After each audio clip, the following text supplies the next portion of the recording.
Bueno, continuamos entonces con el estudio de Apocalipsis y veníamos viendo todo lo que es la mujer, el dragón, la primera bestia, la segunda bestia, la gran ramera, el dragón y la caída de Babilonia. Aunque de la caída de Babilonia no hablamos en tanto detalle porque bueno, corresponde más a Apocalipsis 17 y solamente lo leímos. Eh, Solo por una cuestión de tratar de ir más en orden, vimos lo que es Apocalipsis capítulo 13 y ahora correspondería que hablemos un poquito de Apocalipsis capítulo 14 para ir en el orden que nos da el libro mismo, ¿no? Y en esto tendríamos que retomar con los 144.000 y la parte que nos quedó de explicar de los 144.000. Si ustedes siguen todos los videos tal cual como los vamos haciendo, van a poder ir siguiendo la lógica y la razón por la cual vemos esto salteado. Porque lo estamos haciendo de forma cronológica, hemos armado una estructura visual para que ustedes lo puedan entender. Y en este caso, Apocalipsis 14 nos dice: Después miré y he aquí el Cordero que estaba en pie sobre el monte de Sión y con él 144.000 que tenían el nombre de él y el de su padre escrito en la frente. Y oí una voz del cielo como estruendo de muchas aguas y como sonido de un gran trueno. Y la voz que oí era como de arpistas que tocaban sus arpas y cantaban un cántico nuevo delante del trono y delante de los cuatro seres vivientes y de los ancianos, y nadie podía aprender el cántico sino aquellos 144.000 que fueron redimidos de entre los de la tierra. Estos son los que no se contaminaron con mujeres, pues son vírgenes. Estos son los que siguen al Cordero por donde quiera que va. Estos fueron redimidos de entre los hombres como primicias para Dios y para el Cordero. Y en sus bocas no fue hallada mentira, pues son sin manchas delante del trono de Dios. Y habíamos dicho en el primer momento, cuando llegamos al sexto sello, hablamos de los 144.000 y leímos Apocalipsis 17, donde Apocalipsis 17, el énfasis de los 144.000 es decirnos que son pueblo, el pueblo de Dios, ¿no?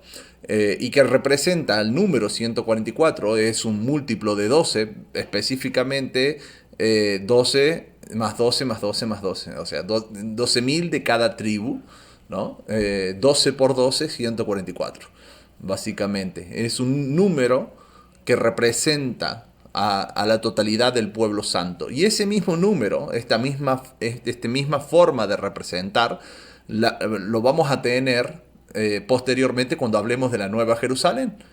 En la Nueva Jerusalén también era un cubo, era representada en la Biblia como un cubo, ¿no? Es lo mismo que hablar de 12 geométricamente hablando, o sea, matemáticamente hablando, es 12 por 12. Porque es un cubo con sus bases, en sus cimientos estaban las 12 tribus de Israel.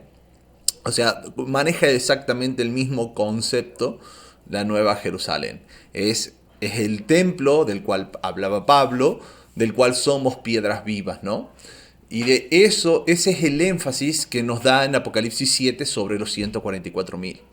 Ahora, como dije antes y vuelvo a repetir, esto de los 144.000 ha sido un enigma para mucha gente, como casi todo el libro de Apocalipsis lo fue, porque no se lo ve con la llave de interpretación correcta, ¿no? Ha sido un enigma para mucha gente y muchos han propuesto que es literal.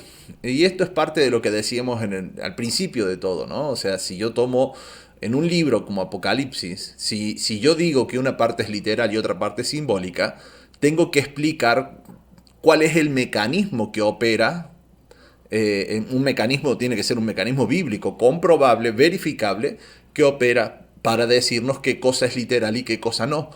Porque si el mecanismo, la metodología por la cual yo voy a decir esto es literal y esto no, va a ser solamente mi propia interpretación, entonces tenemos un gran problema ahí. Tenemos un gran problema, porque mi interpretación no es la misma que la de otros. Y eso no hace que la interpretación sea neutral, sino que es solamente personal y aplica solo para mí.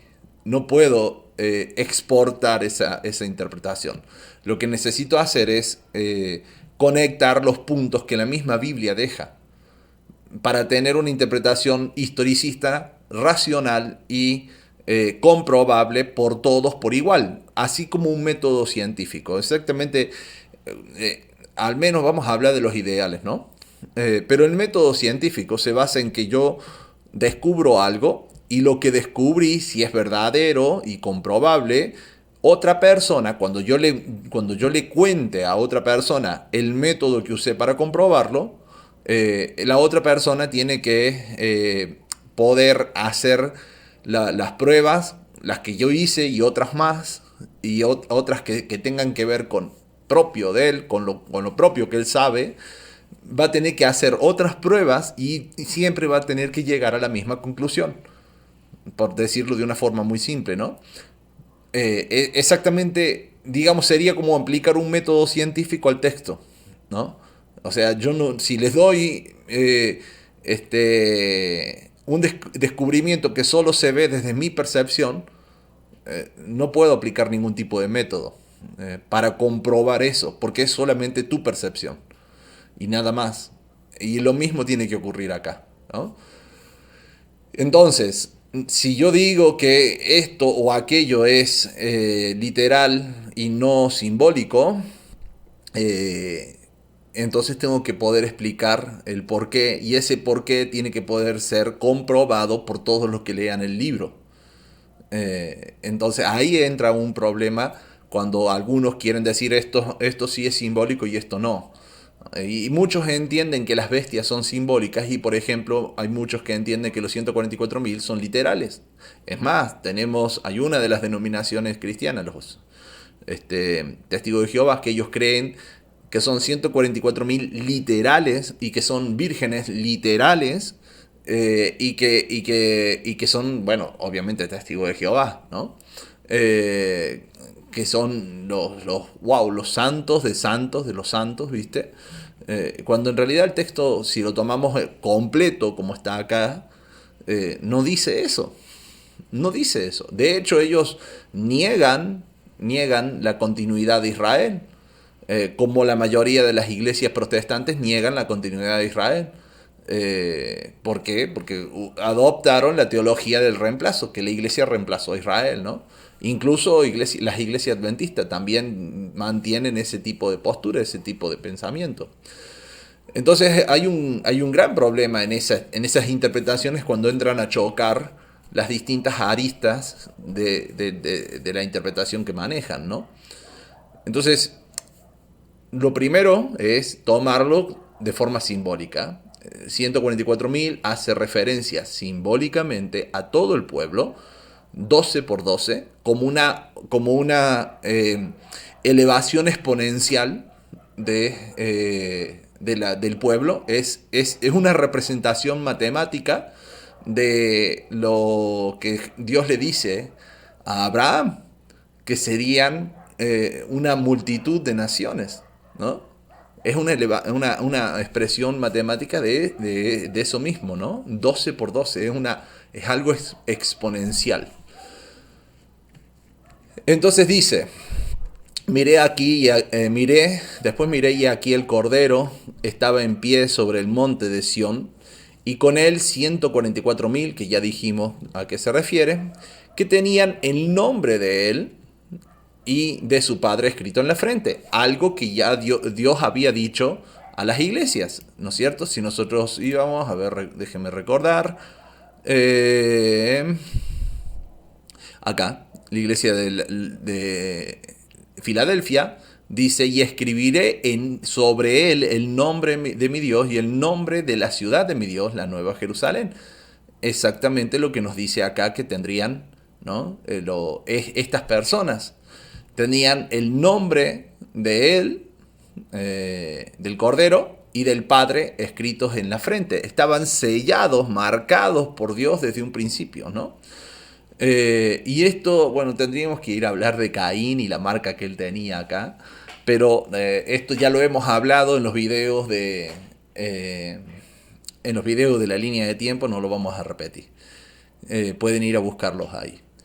Y dice, y oí una voz del cielo como estruendo de muchas aguas, como sonido de un gran trueno, y la voz que oí era como de arpistas que tocaban sus arpas, y cantaban un cántico nuevo delante del trono, y delante de los cuatro seres vivientes, y de los ancianos, y nadie podía aprender el cántico sino aquellos 144.000 que fueron redimidos de entre los de la tierra.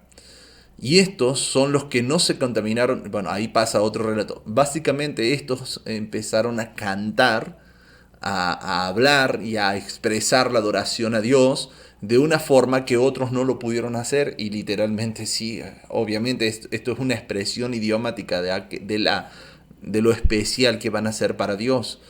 Porque tuviste todo en contra. Eh, naciste con una inclinación al mal, que es lo que hablamos siempre de la Yetzer Hara, la pudiste sobrellevar y pudiste vencerla siguiendo el ejemplo de Jesús. Te mantuviste en obediencia a Dios y llegaste a su trono. Obviamente eso conquista el corazón del Señor.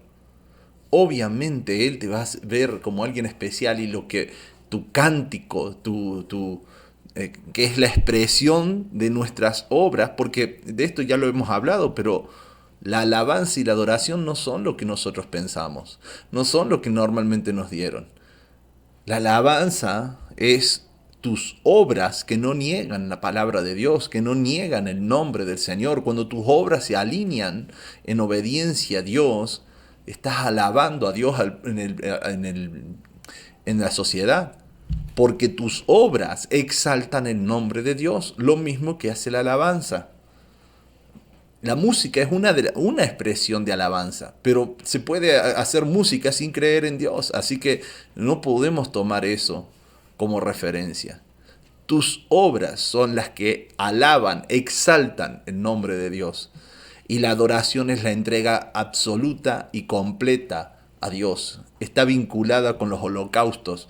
Es entregarnos sin reserva, sin que haya absolutamente nada que me guarde, sino entregarnos por completo. Y vivir como decía Pablo, ya no vivo yo, mas Cristo vive en mí. Todo lo dejo, todo lo tengo por perdido, todo lo tengo por deshecho, con tal de seguir a Cristo. Eso es adoración. La entrega absoluta para Él. Entonces, cuando ellos alaban y adoran de esta forma, no se puede imitar. No hay imitaciones que puedan hacer lo que ellos hacen. Tiene que nacer del corazón. No podemos actuarlo a eso.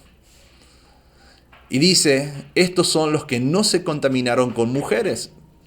Cuando vamos al relato bíblico, los que se contaminan con mujeres, proféticamente hablando, son aquellos que adoran a otros dioses, por la razón que sea. Esto no quiere decir que sea, no estamos hablando de paganismo, no estamos hablando de personas que nieguen a Dios. Esto pasó en el pueblo de Dios mientras decían ser el pueblo de Dios. Esto está hablando de sincretismo. Esto está hablando de la mezcla de ideas paganas o de intenciones egoístas propias de las personas con el servicio a Dios. Está hablando de todo ese tipo de cosas. Los que no se contaminaron, los que no tienen defecto, los que no se contaminaron con mujeres, pues son vírgenes. No habla de la virginidad en sentido literal. Muchos creen, mal entienden, por ejemplo, las palabras de Pablo. Pablo no era un virgen que se abstenía y promovía el ser casto. No, Pablo era viudo, había estado casado, fue viudo, y después de su viudez él se mantuvo en castidad. Pero no es que era casto. Imagínense en Israel, donde la familia y el estar casado era lo más elevado del hombre. Imagínense si iban a escuchar a Pablo siendo casto, ¿no? Entonces, por una cuestión lógica cultural, entendemos que no lo era. Y después, cuando leemos con detenimiento todas las cartas de Pablo, nos damos cuenta de que hay otras cartas donde él menciona que podría haber ido con su esposa, como iba Pedro. Y después tienen en otra carta diciendo que si alguna mujer se queda viuda, y si ella se aguanta, digamos, que haga como hace él, como hace Pablo. Entonces Pablo pasó también por la viudez, pero se abstuvo de casarse de nuevo. Dice, si ven que no pueden aguantarse, bueno, vayan y cásense, porque es mejor, dice, casarse de nuevo que estar en pecado. Estos son los que siguen al Cordero por donde quiera que van. Estos fueron redimidos de entre los hombres como primicias para Dios y para el Cordero. Y de esto ya hablamos cuando hicimos el estudio de las primicias, de las fiestas bíblicas, y hablamos de las primicias fuera de este curso, ¿no? En los estudios que son de las fiestas bíblicas, hablamos de que las primicias habla de todo el pueblo de Dios. Ellos son las primicias de la tierra. Dice, y en sus bocas no fue hallada mentira, pues son sin mancha delante del trono de Dios. Y esto de ser sin mancha, fíjense que esto era uno de los requisitos para los sacrificios. El sacrificio que se presentaba como sacrificio de paz para Dios, bueno, todos los sacrificios en realidad, eran sacrificios que no tenían que tener mancha, no tenían que tener defecto. Y esto, acá lo está tildando de esta forma. Esto, ¿por qué, digamos, a ver, por qué a nosotros, si nos consideramos estas primicias, Dios nos consideraría vírgenes, como no contaminados con otras mujeres? Porque obviamente habla de los redimidos de entre la tierra, ¿no? Y Dios nos consideraría vírgenes y nos consideraría que no tenemos defecto, que no tenemos mancha, por el accionar de la sangre del Mesías. Vimos en otros lados como la Biblia misma decía que esas manchas son sacadas cuando se lavan. Dice, cuando hablamos de estos 144.000, se han lavado, dice, sus ropas en la sangre del Cordero. Han lavado sus ropas en la sangre del Cordero y por eso tienen ropas blancas, ¿no? Cuando hablamos de la multitud de las naciones, ¿no? Acá cuando hablábamos de la multitud de blanco, nos decía exactamente eso, que son, dice, de la cual nadie podía contar, de todas las naciones, tribus, pueblos, lenguas que estaban delante del trono de presencia del Cordero, vestidos de ropas blancas, con palmas en las manos, y clamaban a gran voz diciendo, la salvación pertenece a nuestro Dios, que está sentado en el trono y al Cordero. Y todos los ángeles estaban de pie alrededor, y los ancianos, 4 seres vivientes, se postraron sobre sus rostros delante del trono y adoraron a Dios. Amén, la bendición por los siglos. Y acá, a ver. Acá. Y han lavado sus ropas y las han emblanquecido en la sangre del Cordero. De esa forma es que han emblanquecido su ropa y son sin manchas delante del trono de Dios. Habla exactamente de lo mismo, solo que de perspectivas diferentes, ¿no? Esto es lo que nos dice el Apocalipsis capítulo 14.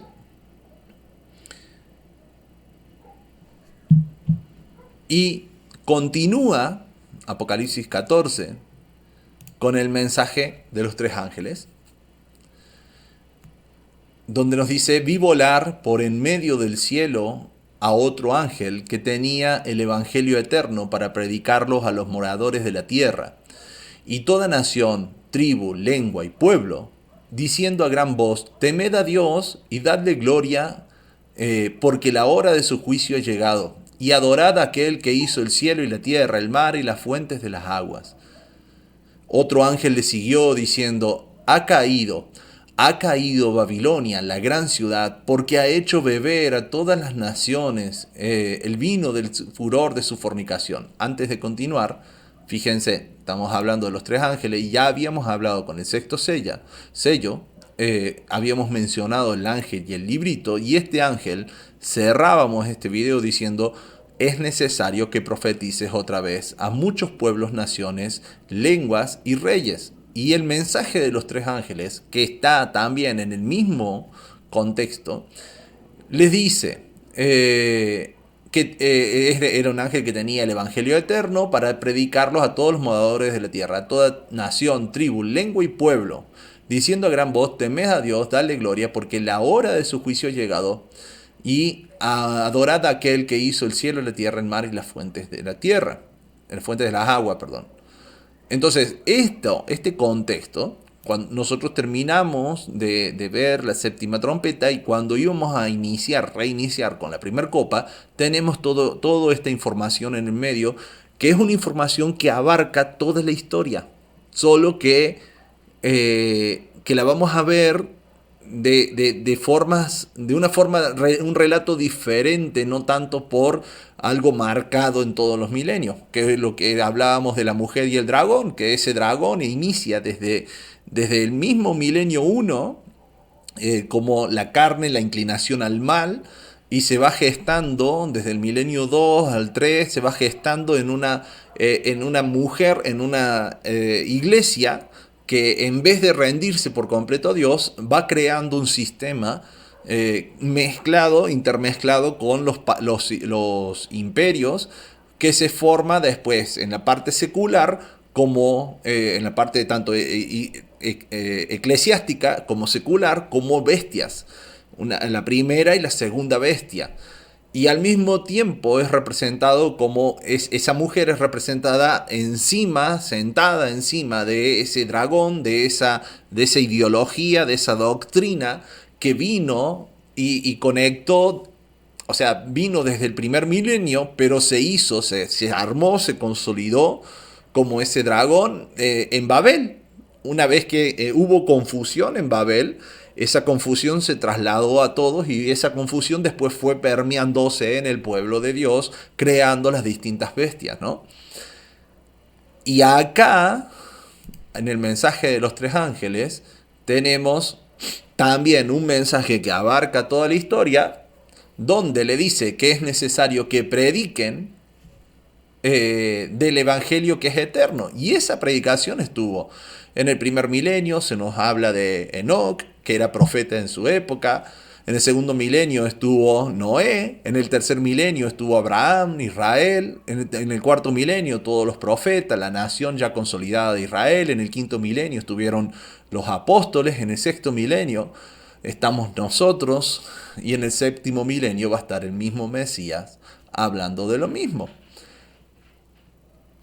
Y el ángel y el librito, que lo ubicábamos entre milenio 6 y 7, en ese último momento del milenio sexto, inicio del séptimo, el ángel y el librito dice, profetiza otra vez, ¿no? Así como en los tres ángeles dijo que venían profetizando, ahora otra vez, de nuevo, no te canses de profetizar. No creas que ya se acabó la tarea, hay que seguir. Y eso mismo, cuando la Biblia nos habla del milenio, también la Biblia nos dice que en el milenio, lo sabemos por el libro de Ezequiel nos cuenta que durante el milenio el Mesías va a oficiar todas las labores del templo. Y a mucha gente les queda, digamos, sonando como algo equivocado, como una equivocación de Ezequiel, que vaya a haber un tercer templo y que el Mesías vaya a estar oficiando sacrificios. ¿Cómo puede ser esto? A mucha gente es como que le salta la chaveta, que parece locura esto, porque se suponía que el Mesías vino y terminó con los sacrificios del templo. Pero la Biblia no dice eso. La Biblia, de hecho, si nosotros seguimos el relato del libro de de Hechos, vamos a ver que los apóstoles seguían practicando las ofrendas. Lo que cambió era el entendimiento de los sacrificios, el entendimiento de esas ofrendas. Eso sí cambió. Porque antes de Jesús, ellos creían que los sacrificios servían para algo. O sea, servían literalmente para el perdón de pecados. Ellos creían literalmente que llevando la ovejita, el chivito en Yom Kippur, iban a literalmente recibir perdón de pecados. Y de eso habla Pablo en sus cartas, ¿no? Es decir, no, estos sacrificios eran solamente la sombra, estos sacrificios eran una cuestión simbólica y nada más. Lo que verdaderamente importa es lo que hizo el Mesías.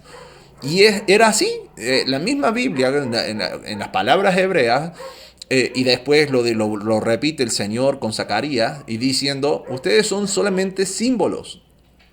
Lo que era el sacerdote, cuando está en Zacarías, el sacerdote Yehoshua, delante de Jehová, Jehová le dice, ustedes son solamente símbolos.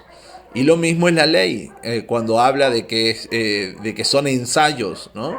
En las palabras originales hebreas, cuando dice, estas son las Mikra Kodesh, estos son ensayos, ¿no? Son símbolos. Y de eso predicó Pablo, de eso predicó Jesús, ¿no? Que son símbolos. Y Jesús lo que dijo es, esto me simboliza a mí, esto es mi cuerpo que por vosotros es dado, esta es mi sangre, esto simboliza, esto quiere decir, etcétera, ¿no? Les entró a conectar los símbolos a sus apóstoles. Y una vez que ellos lo entendieron, predicaron de lo verdadero, predicaron de Jesús. Pero eso no invalida ni dejó de lado lo otro.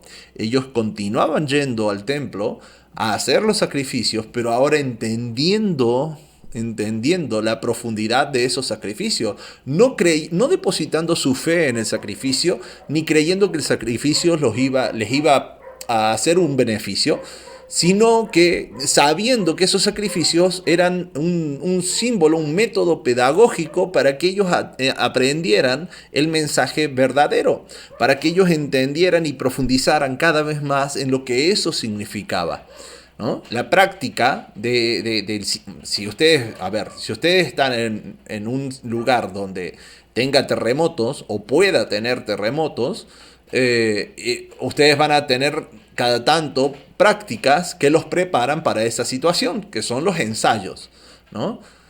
Ustedes van a hacer simulacros de esos terremotos para, si ocurre alguna vez, estar preparados, ¿no? La Biblia, lo que hace, la Torá, es pedirnos que hagamos exactamente esos simulacros de vivir como si estuviésemos en el reino del Mesías, como si estuviésemos en el reino de los cielos. Son simulacros que nos preparan para ese momento. Una parte se cumplió con Jesús, claro que sí, pero no todo, no la totalidad. Hay cosas que todavía se van a cumplir. Y estamos justamente estudiando, por ejemplo, el libro de Apocalipsis, que refleja mucha de la simbología de la ley, está reflejada acá, y lo estamos estudiando como algo que se fue cumpliendo en la historia y todavía tiene que terminar de cumplir. Entonces, de la misma manera, la ley, porque tiene todavía que cumplirse la fiesta que habla de la venida del Mesías, del reino del Mesías, tienen que cumplirse todavía todas esas fiestas, ¿no? Y por esa razón es tan importante el simulacro, para estar preparados. Entonces,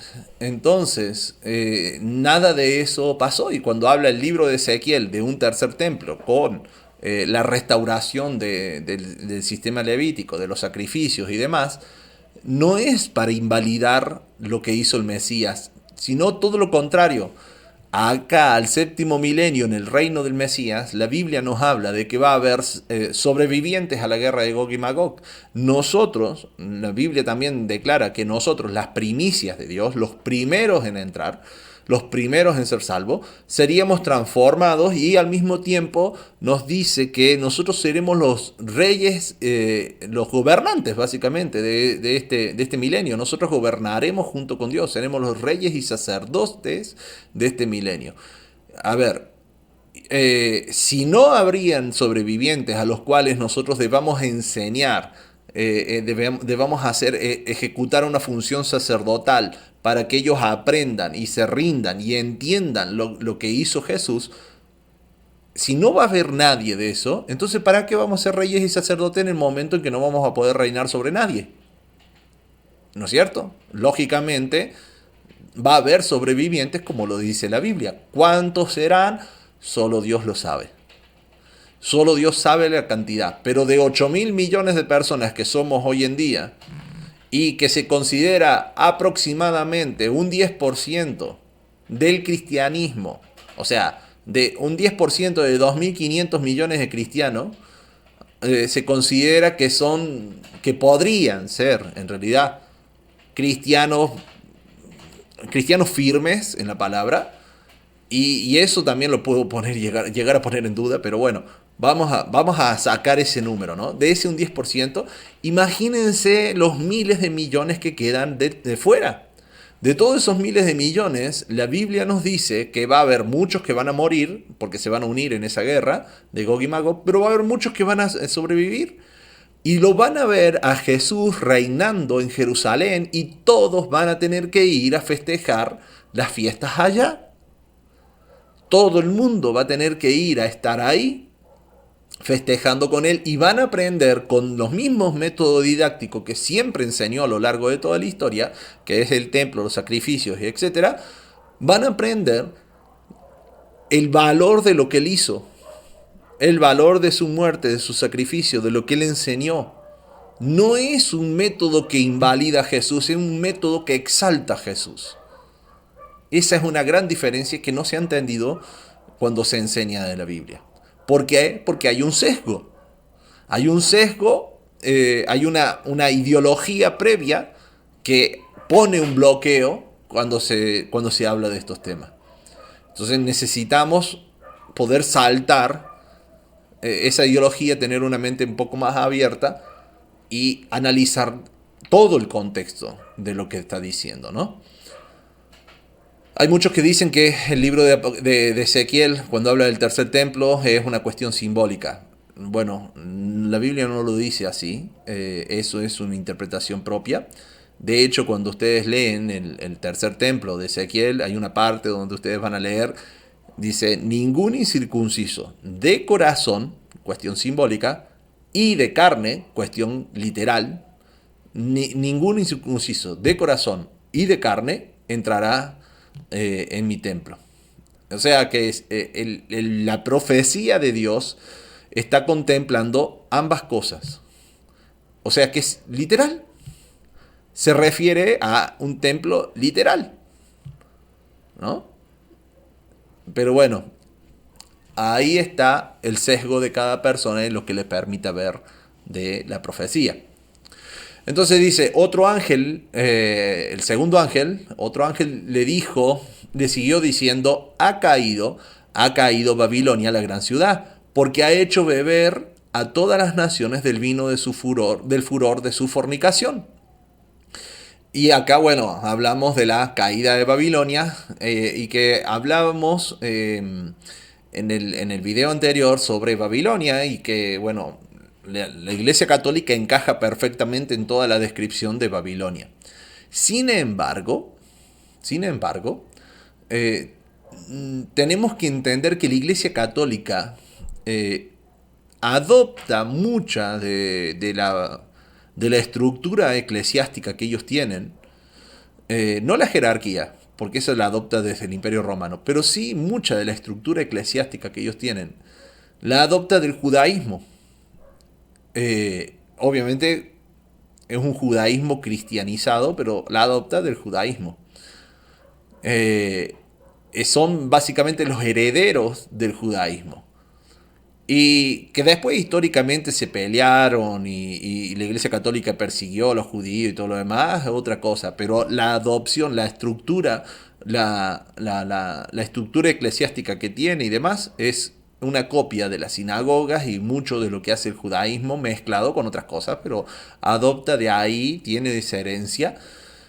Y en la Biblia, la cúpula religiosa de los judíos es catalogada como una gran ramera.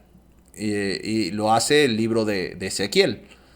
Es quien cataloga a la cúpula religiosa judaica como una gran ramera. Entonces, la gran ramera representa a toda esta línea que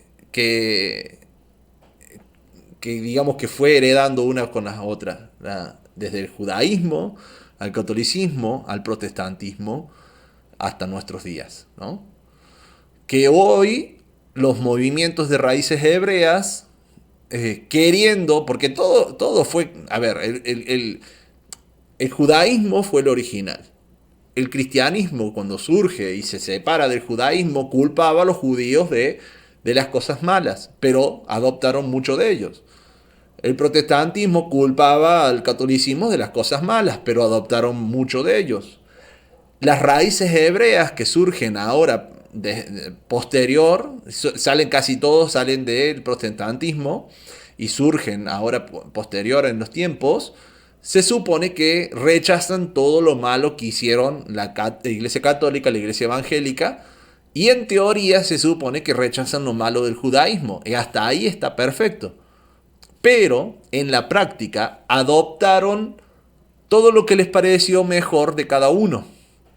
Y en ese parecer mejor es su propia interpretación. Por tanto, se volvieron judaicos porque adoptaron todas las costumbres judaicas no bíblicas, como el kippah, el talid, etc.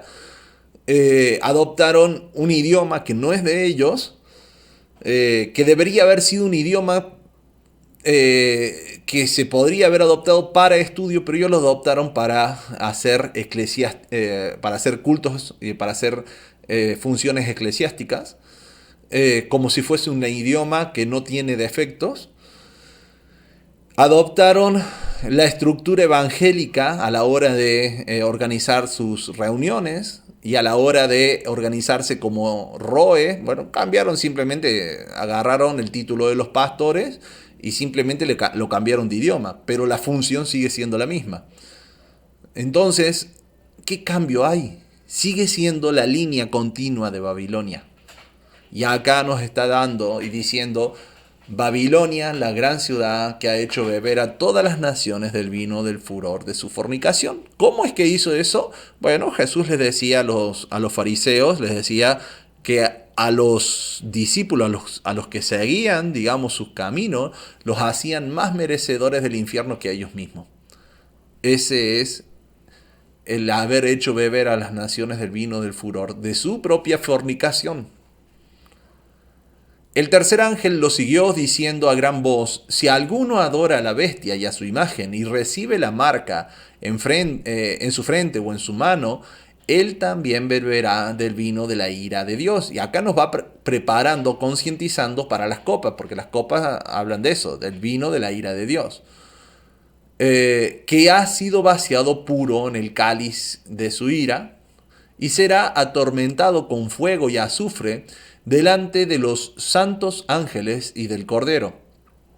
Y el humo de su tormento sube por los siglos de los siglos. No tienen reposo ni de día ni de noche los que adoran a la bestia y a su imagen, ni nadie que reciba la marca de su nombre. Bueno, acá entran algunas confusiones que a veces se da, porque claro, cuando dice el humo y el azufre, el fuego y el azufre, nosotros ya hemos hablado en otros momentos del tema del fuego, el rojo y el coso, en otra posible interpretación que era más bien política. Y claro, esto se asocia con el lago de fuego, como si fuese un volcán. Obviamente, en el escritor, el símbolo, es un símbolo muy propio de un volcán, ¿no? Muy propio de un volcán, fuego y azufre. Algo que en ese contexto ellos conocían muy bien. Y habla del fuego que cae del cielo y que consume todo. Por ejemplo, cayó fuego en Sodoma y era fuego mezclado con azufre, que es un símbolo de juicio de Dios, ¿no? Entonces acá serían atormentados con fuego y azufre, es un símbolo del juicio de Dios. Por esa razón es del cáliz de la ira de Dios, ¿no? Es un símbolo del juicio de Dios. Y serían atormentados por los siglos de los siglos, obvio que sí, porque es parte de ese juicio, pero no torturados, como la teología del infierno nos quiere hacer creer que el alma no muere. La Biblia nunca dice que el alma no muera, y nos dicen que el alma no muere y que va a ser atormentada a las personas por los siglos de los siglos. Eso no lo dice, va a ser torturada a las personas por los siglos de los siglos, y eso no lo dice la Biblia. El tormento está en la vida de las personas que están negando a Dios, y en su muerte también, cuando vean que no van a estar con el Cordero, cuando pasen por el juicio, cuando estén delante de Dios, será el lloro y crujir de dientes. A eso hace referencia. Y acá nos dice, aquí está la paciencia de los santos, los que guardan los mandamientos de Dios y la fe en Jesús. ¿Por qué es que me va a decir tengan paciencia si esto se refiriera al infierno, ¿no? Si esto se refiriera al infierno cuando la gente muere, ¿por qué me dice, che, vos que estás vivo y guardás los mandamientos de Dios, tené paciencia? Obviamente que no se refiere a dos tiempos de vida diferentes, sino que a estos que están atormentados y que por tanto ejecutan maldades, eso me afecta. Aquí está la paciencia de los santos. Esperen en los tiempos del Señor, esperen en los juicios de Dios, porque Él nos sacará. Si yo estoy guardando los mandamientos de Dios y teniendo la fe en Jesús, Él ejecutará sus juicios en el tiempo debido y nos cubrirá, nos protegerá. De hecho, fue una de las promesas dadas a la iglesia. Te cuidaré, te protegeré de la hora de la prueba que está por venir a la tierra, ¿no? Oí una voz desde el cielo que me decía, escribe, y dice, bienaventurados de aquí en adelante los muertos que mueren en el Señor. Sí, dice el Espíritu, descansarán de sus trabajos porque sus obras con ellos siguen. Bienaventurado de aquí en adelante, de aquí, ¿cuándo? Obviamente no es demasiado preciso en el tiempo, y como estamos viendo, abarca mucho tiempo. Pero sí podemos entender que cuando habla de la paciencia de los santos, los que guardan el mandamiento de Dios, marca un inicio en el tiempo. Desde ese momento, bienaventurados si fueran perseguidos y si fueran muertos por causa del Señor. De hecho, Jesús mismo lo dijo, ¿no? El que pierda su vida por mí, la ganará, ¿no? Jesús mismo lo decía, ¿no? A eso. Bienaventurados aquellos que básicamente, hablándolo en una jerga argentina, ¿no? Se la juegan por el Señor, porque descansarán de sus trabajos y porque sus obras con ellos siguen. Después nos sigue hablando del tiempo que continuará, el tiempo en donde descansaremos de nuestro trabajo. Como pueden ver, hace una seguidilla de los tiempos en la historia, ¿no? Es ese, para cerrar, para dar el contexto en este paréntesis que dijimos que abre el Apocalipsis, ¿no? Y dice, miré y he aquí una nube blanca y sobre la nube uno semejante al Hijo del Hombre, que tenía en la cabeza una corona de oro y en la mano una hoz aguda. Y del templo salió otro ángel clamando a gran voz al que estaba sentado sobre la nube y dijo, mete tu hoz y ciega, porque la hora de cegar ha llegado, pues la mies de la tierra está madura. El que estaba sentado sobre la nube metió su hoz en la tierra y la tierra fue cegada. Salió otro ángel del templo que estaba en el cielo, teniendo también una hoz aguda. Y salió del altar otro ángel que tenía poder sobre el fuego y llamó a gran voz al que tenía la hoz aguda, diciendo: mete tu hoz aguda y vendimia los racimos de la tierra, porque sus uvas están maduras. Y el ángel arrojó su hoz en la tierra y vendimió la viña de la tierra, y echó las uvas en el gran lagar de la ira de Dios, y fue pisado el lagar fuera de la ciudad, y del lagar salió sangre hasta los frenos de los caballos por 1600 estadios. En esto tendríamos que ir y leer uno por uno de los pasajes que nos hablan sobre el día de la ira del Señor. Vamos a poder ver cómo todos estos simbolismos están conectados específicamente con ese día. Están todos conectados específicamente con ese momento que corresponde a este final del tiempo del sexto milenio, ¿no? Entonces es una recorrida, es una recapitulación, digamos, de todo lo que fue sucediendo en estos tiempos y el cómo es que la ira del Señor, por qué es que la ira del Señor se va a manifestar en estas 7 copas. Por eso nos va diciendo lo de la ramera, lo de las bestias, etcétera, ¿no? Que son todo lo que hace a que el Señor acumule esa ira, acumule esa bronca que va a desatar ahora, ¿no? Llegado a este punto, nos quedaría Apocalipsis capítulo 15. Y Apocalipsis capítulo 15 en realidad es el inicio, el puntapié, para después empezar con todo lo que son las copas, ¿no? Porque Apocalipsis capítulo 15 nos habla de 7 plagas que vendrían en el mundo. Nos dice: vi en el cielo algo extraordinario, vi 7 ángeles con las últimas 7 plagas terribles que vendrían sobre la tierra. Después de todo esto, el enojo de Dios se calmaría. Y cuando nosotros vamos explorando las 7 copas, vemos que en la última el enojo de Dios se calmó. Entonces, estas 7 plagas son básicamente las 7 copas que nos narra el libro de Apocalipsis.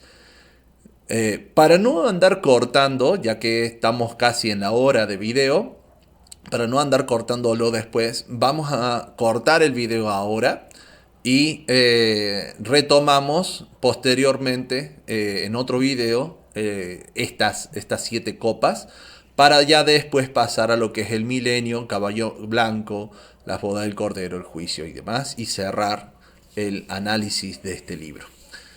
Bueno, mis hermanos, este ha sido un poquito más corto que el anterior, pero nos ayuda a ir organizándonos si los dividimos de esta forma.